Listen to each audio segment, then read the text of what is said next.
not prepared! Welcome to another video, guys. Today I'm gonna give you the best performing decks for each class from the new expansion. We actually have some stats from HS Replay now, so we can look into the decks that are actually working well with new cards included into them. Drop a like and a subscribe if you enjoy what I'm doing, and let me know in the comments which is your favorite deck so far. Before we get into the decks, let me pay my stream prop first. Yeah, you like that nasty stuff, don't you? There you go.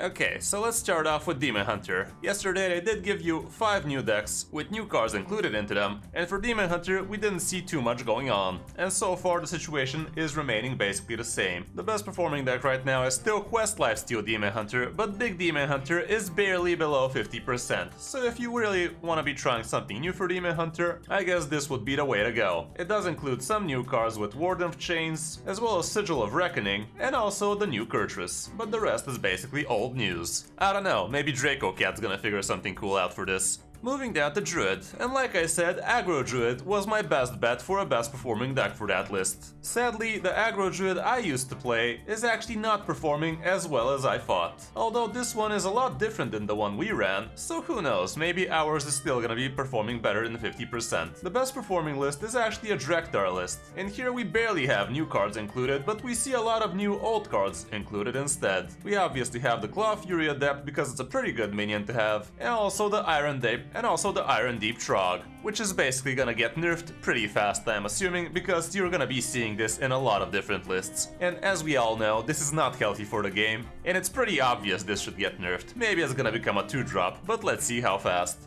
We also have a new Anaconda list that does include Wildcard Guff, as well as Loktar the Ice Lord. And we can also see another version of Drekthar Druid also doing pretty well. Here we even see cards like Mukla, and we have it in there so we can tether it out with Drekthar. But make no mistake, playing Mukla on curve is actually not that bad, because giving your opponent bananas nowadays is actually bad for them, because they actually have to spend 2 mana to get rid of those so they can do stuff with their hand. And for lists like Warlock and even OTK Demon Hunter, this would be very bad to get. And the rest, like I said, are suboptimal. With Hunter, again, Iron Trog is actually making the cut into good old phase buff Hunter.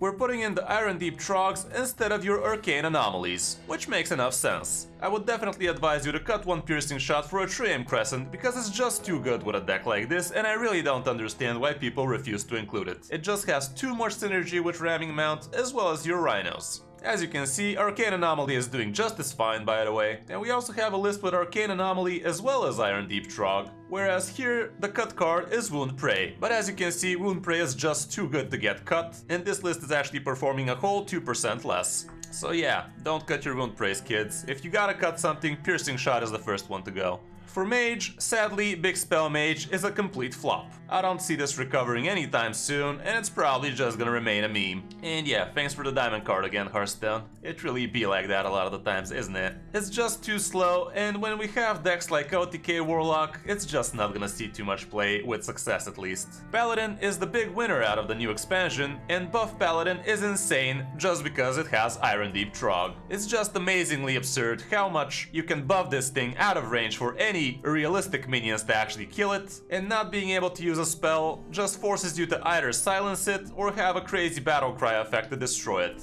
So basically you will be forced to either silence this or roll over and die. As you can see, all of these are buff Paladin versions, and the Libram Paladin actually fell off out of the stats, and I'm not sure why, because it was looking pretty promising as well. But make no mistake, getting Iron Deep Trog is basically GG when you're playing Paladin nowadays. Just imagine dropping a Blessing of Authority on a Trog. After that, what can they do? Like, literally silence is the only way, or devolving missiles, or revolve, stuff like that. So yeah, if you're playing classes that have access to cheap spells that can deal with Trogs, it's probably a good idea for you to include one of those. For Priest, the big Priest from last video is actually doing crazy good, and it has 60% win rate, which is, I'm not sure, great news for us. But yeah, at least it's not Control Priest. I mean, it basically is, but it's kinda different. We are using the new Vandar in here, so you can discount all of your big stuff, but yeah, it's basically the same list from the last video. There's also another big Priest that is running a different package of big minions, and it's actually doing a lot worse, like a lot, literally 12% worse. So yeah, I guess you shouldn't be too creative from this list.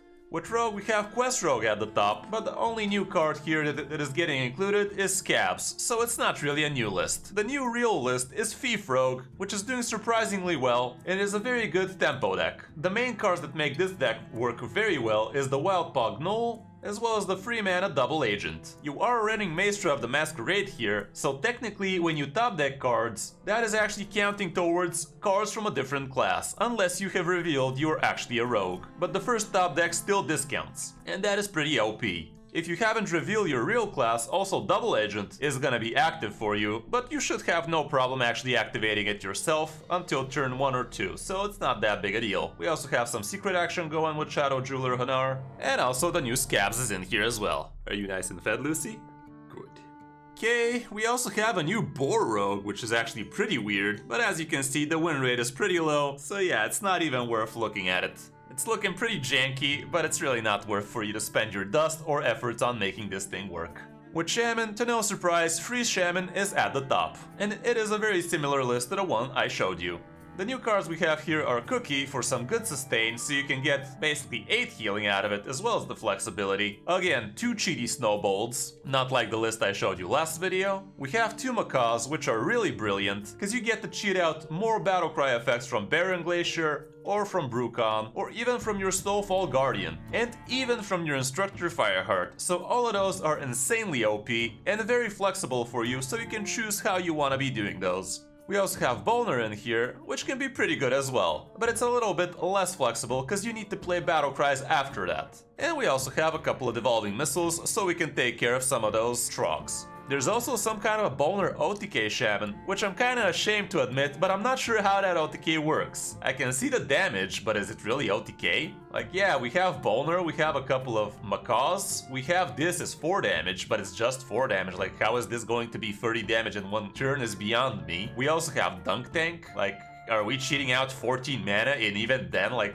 I don't see 30 damage in here, boys. We also have some control-y tools with Mutinous, Brucon, and Isharge as well, so you can get extra resources. But other than that, I don't see 30 damage in a turn here. I don't know, guys, let me know in the comments. And basically we have iterations of these 2 decks, so that's about it for Shaman. With Warlock, the Owl OTK is actually the nuts. And now it's even the best performing deck, moving the Quest Warlock off of its throne. As you can see, literally nothing but Owl OTK Warlock. That is the only deck from top to bottom. So you can get very creative with this and still have at least 53% win rate. But as you can see, most of them are very far above 57. Here's the most popular list, so we can even see a mulligan guide at this point. Here's what it looks like when you're going first. Dreadlich Tamsin at the top, surprisingly. And when with the coin, the Mithril Rod is pretty great, as well as Tamsin again. And you also keep the Perfume, because it's basically the centerpiece of your entire OTK. But you also need to get your Homunculus Owl, and also a way to kill your... The combo is pretty big, but since you have so much control-y tools and so much card draw, you should have no problem stealing a lot of wins with this one.